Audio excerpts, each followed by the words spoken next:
Come, take 10 from 8, what remains? Vasily Ivanovich wandered about like one possessed, proposing first one remedy, then another, and ended by doing nothing except cover up his son's feet.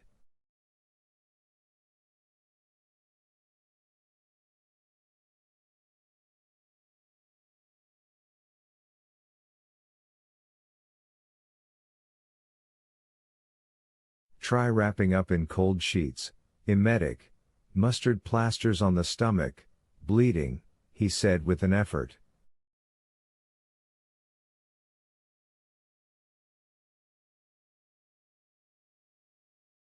The doctor, whom he had begged to stay, agreed with everything he said, gave the patient lemonade to drink, and for himself asked for a pipe and for something warming and strengthening, meaning vodka.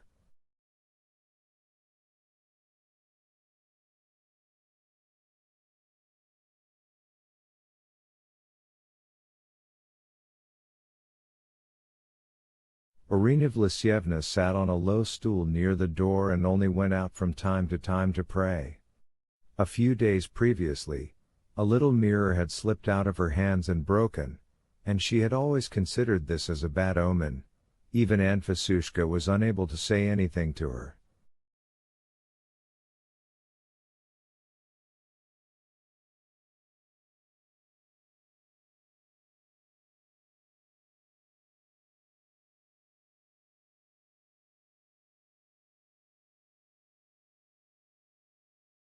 Timofeek had gone off to Madame Odintsov's place.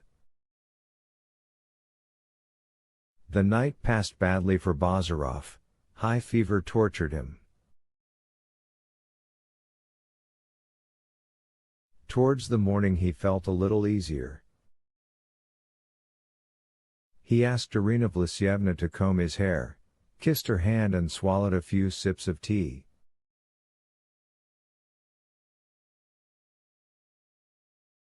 Vasily Ivanovich revived a little.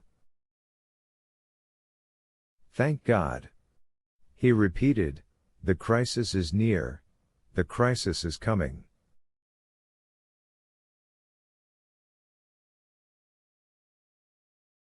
There, think of that, muttered Bazarov.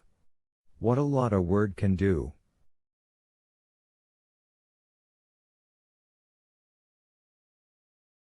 He's found one, he said crisis and is comforted.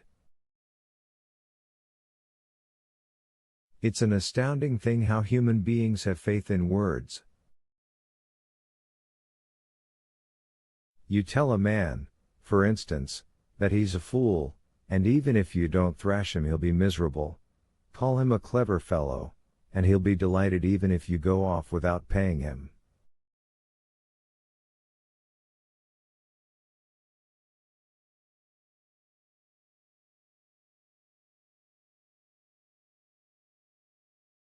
This little speech of Bazarov's, recalling his old sallies, greatly moved Vasily Ivanovich.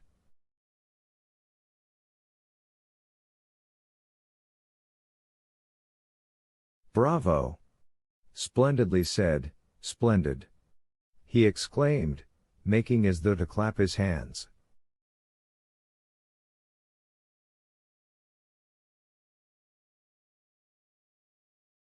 Bazarov smiled ruefully. Well, so do you think the crisis is over or approaching? You're better, that's what I see, that's what rejoices me.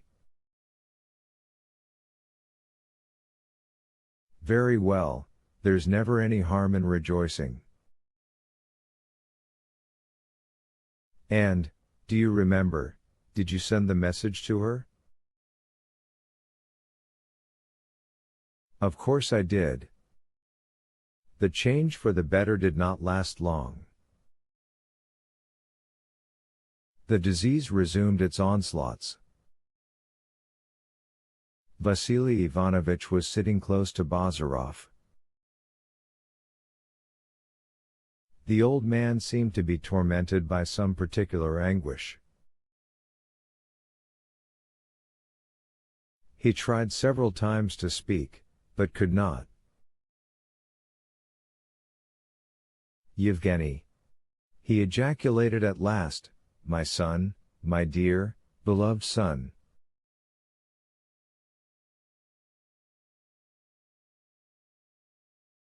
This unexpected outburst produced an effect on Bazarov. He turned his head a little, evidently trying to fight against the load of oblivion weighing down on him, and said,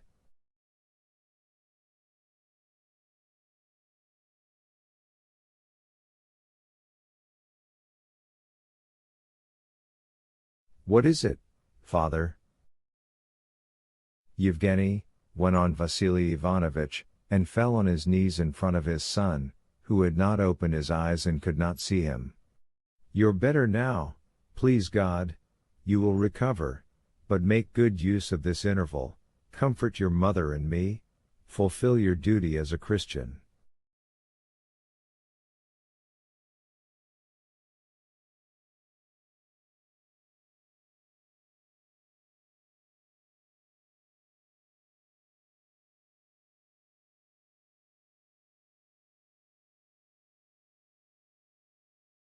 How hard it is for me to say this to you, how terrible, but still more terrible would be, forever and ever, Yevgeny, just think what.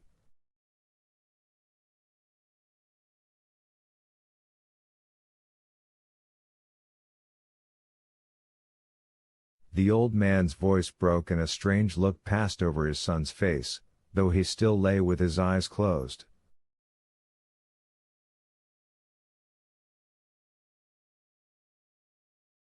"I won't refuse, if it's going to bring any comfort to you," he muttered at last, "but it seems to me there's no need to hurry about it."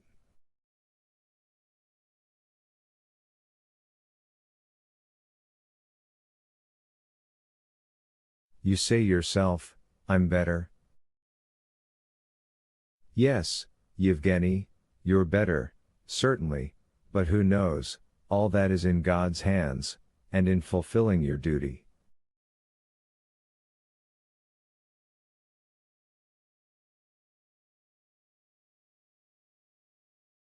"No, I'll wait a bit," interrupted Bazarov. "I agree with you that the crisis has come.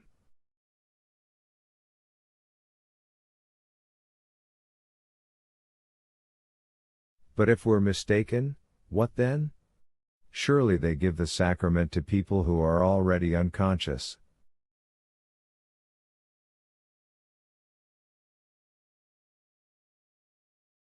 "For heaven's sake, Yevgeny."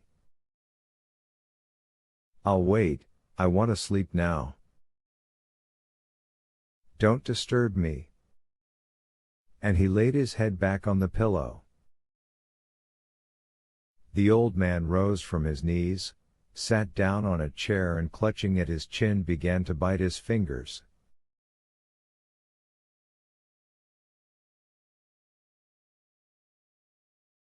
The sound of a carriage on springs, a sound so remarkably distinguishable in the depths of the country, suddenly struck upon his hearing.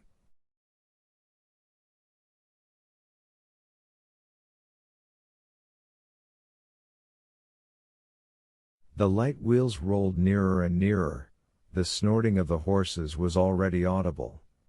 Vasily Ivanovich jumped up and ran to the window.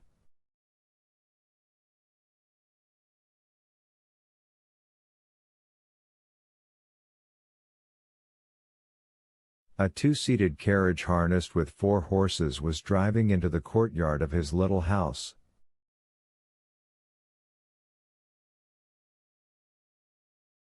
Without stopping to consider what this could mean, feeling a kind of senseless outburst of joy, he ran out into the porch. A liven groom was opening the carriage door. A lady in a black shawl, her face covered with a black veil, stepped out of it.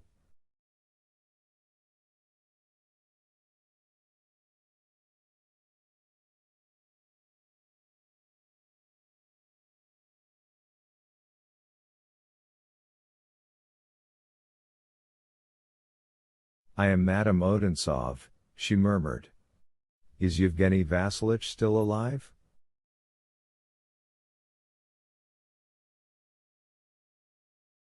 Are you his father? I have brought a doctor with me. Benefactress! Exclaimed Vasily Ivanovich, and seizing her hand, he pressed it convulsively to his lips, while the doctor brought by Anna Sergeyevna, a little man in spectacles, with a German face, climbed very deliberately out of the carriage. He's still alive, my Yevgeny is alive, and now he will be saved.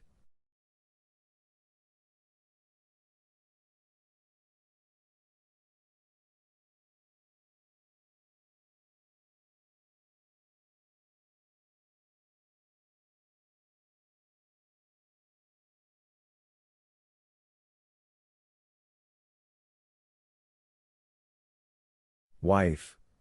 Wife! An angel from heaven has come to us. What is this, my God? Stammered the old woman, running out of the drawing room, and understanding nothing. She fell on the spot in the hall at Anna Sergeyevna's feet and began kissing her skirt like a mad woman.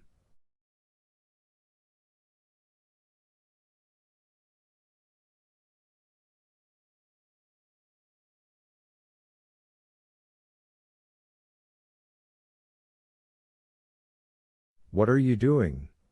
Protested Anna Sergeyevna, but Irina Vlasyevna did not heed her, and Vasily Ivanovich could only repeat.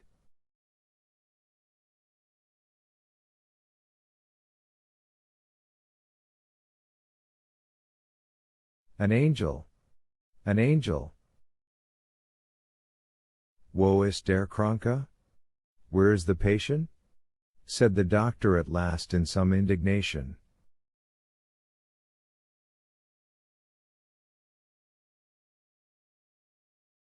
Vasily Ivanovich came to his senses.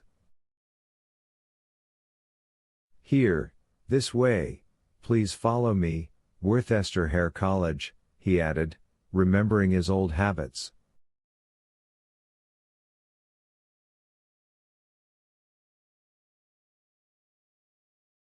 Ah! Said the German with a sour grin.